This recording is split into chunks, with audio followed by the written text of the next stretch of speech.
Good morning everyone. আগের ব্লগটা শেষ করার পরে আরেকটা ব্লগ ছিল যেখানে আমরা গ্র্যান্ড সেন্ট্রাল মার্কেট আর ব্র্যাডবেরি বিল্ডিং গেছিলাম। ওই ভিডিওটা একটু সমস্যা হয়েছে, তাই পরে দেব। এইটা তারপরের ভিডিও যেখানে আমরা এঞ্জেলস ফ্লাইট দেখতে এসেছি। ব্র্যাডবেরি বিল্ডিং আর গ্র্যান্ড সেন্ট্রাল মার্কেট থেকে এই এঞ্জেলস ফ্লাইট হেঁটে 3 থেকে 4 মিনিট লাগে।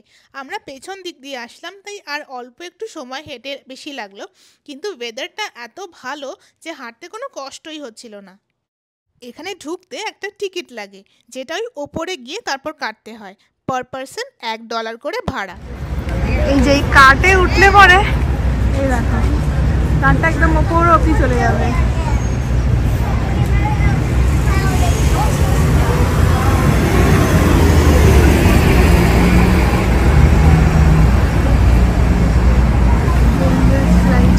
বিশাল বড় লাইন আছে, চলো গিয়ে লাইনে দাঁড়াই। সুন্দরভাবে গাছ দিয়ে ডেকোরেট করে দেওয়া। এটা হচ্ছে ট্র্যাকটা।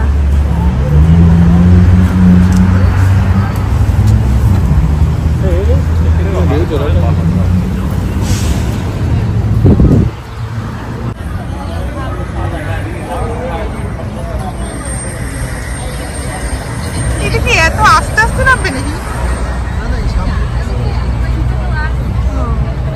এটা কি শুধু যাবে আর আসবে, এটাই হচ্ছে রাইট? হ্যাঁ, আবার হেরিটেজ রাইড। $1 করে নেবে, যাবো আর আসবো।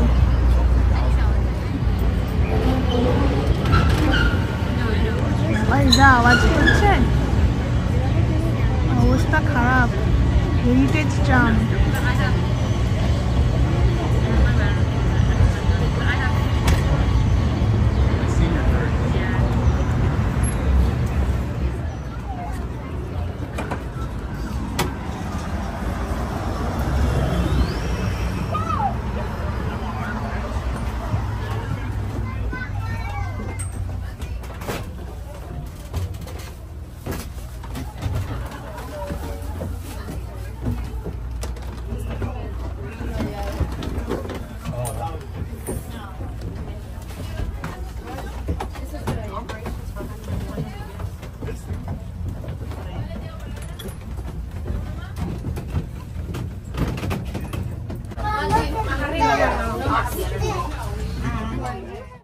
আমাদের ট্রেন এবার ছেড়ে দিয়েছে। পুরো রাইডটা সব মিলিয়ে ম্যাক্সিমাম 1 থেকে 1.5 মিনিট, খুবই ছোট। তবে ওই $1 এর থেকে বেশি কি এক্সপেক্ট করব। পৌঁছে গেলাম আমাদের ডেস্টিনেশনে। এবার বেরিয়ে সামনে টিকিটটা কাটতে হবে।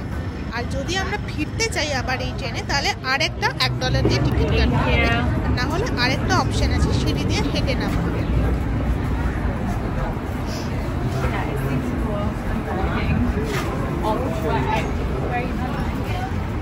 এই বেরোলাম ট্রেনটা থেকে। এই যে ট্রেনটা এখন এখানে দাঁড়িয়ে রয়েছে। এনারা বোধহয় আবার ফেরত যাবেন এই ট্রেনটা করে।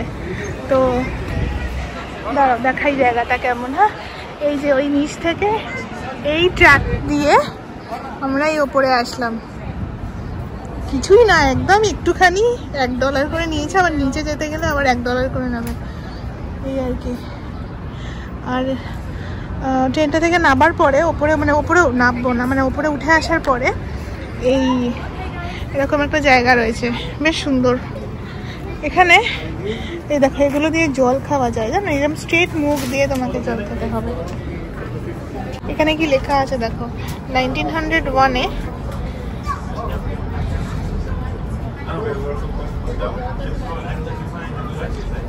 Shortest Incorporated railway. এটা বানিয়েছিলেন প্রেসিডেন্ট লিঙ্কনের বন্ধু colonel JW Eddy, lawyer, engineer and friend of president Lincoln বানিয়েছিলেন এটা। Angels Flight is said to be the world's shortest railway. এখানটা একটা সুন্দর জায়গা রয়েছে বসার। সব থেকে বড় কথা কি, ওয়েদারটা ভালো, তো এরকম ঘুরে বেড়াতে কষ্ট হচ্ছে না। যে প্রবলেমটা শিকাগোতে হয়েছিল, এত ঠান্ডা, ওই ভারী ভারী জ্যাকেট পরে না হাঁটা খুব কষ্ট। এমনি তখন আমি জাস্ট নিউমোনিয়া থেকে উঠিনি, নিউমোনিয়া চলাকালীনই বলতে গেলে গেছি। তার মধ্যে ওই অত জ্যাকেট পরে আমি এত হাঁপিয়ে যেতাম। এখন কি সন্ধ্যাবেলার থেকে একটা হুডি লাগবে, এখন কিন্তু কোনো হুডি ফুডি কিছুই লাগছে না। প্রচন্ড একটা কি বলবো, মানে এত সুন্দর ওয়েদারটা, কমফোর্টেবল, একটু স্লাইড চিলি চিলি হাওয়া দিচ্ছে। চেয়ারগুলো সমস্ত কভার করে রেখেছে। এই যে এখানে অনেক বসার জায়গা আছে।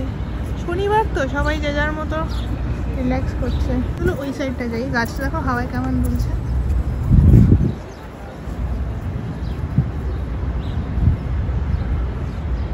চলো যাবো এই সাইডে, যাবো চলো।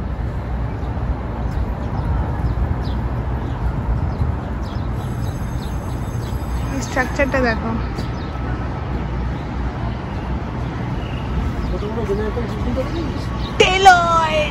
ডেলয়েট ইসলাম বাবা, এটা আমি বলবো না। এই দিকটায় আসি, চলো দেখি এখানটা কি কি আছে। বলছি না, গ্রাফিটি এখানে এত বেশি গ্রাফিটি সব জায়গাতেই দেখো, দেয়ালে সব লিখে লিখে রাখে। কেন কে জানে, এই বিল্ডিংগুলো সুন্দর।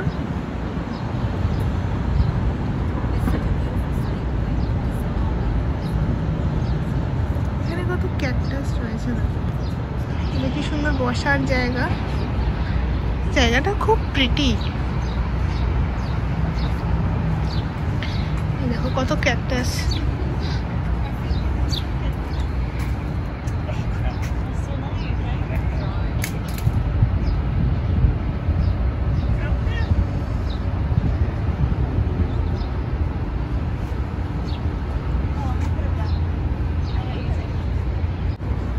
এখান দিয়ে নিচে চলে যাওয়া যায়, আমরা এখান দিয়ে সিঁড়ি দিয়ে নেমে চলে যাবো, আর শুধু শুধু ওই গাড়িটা করে যাব না। এই ব্লগটাও এখানেই তাহলে শেষ করলাম, দেখা হবে পরের একটা ব্লগে। টাটা।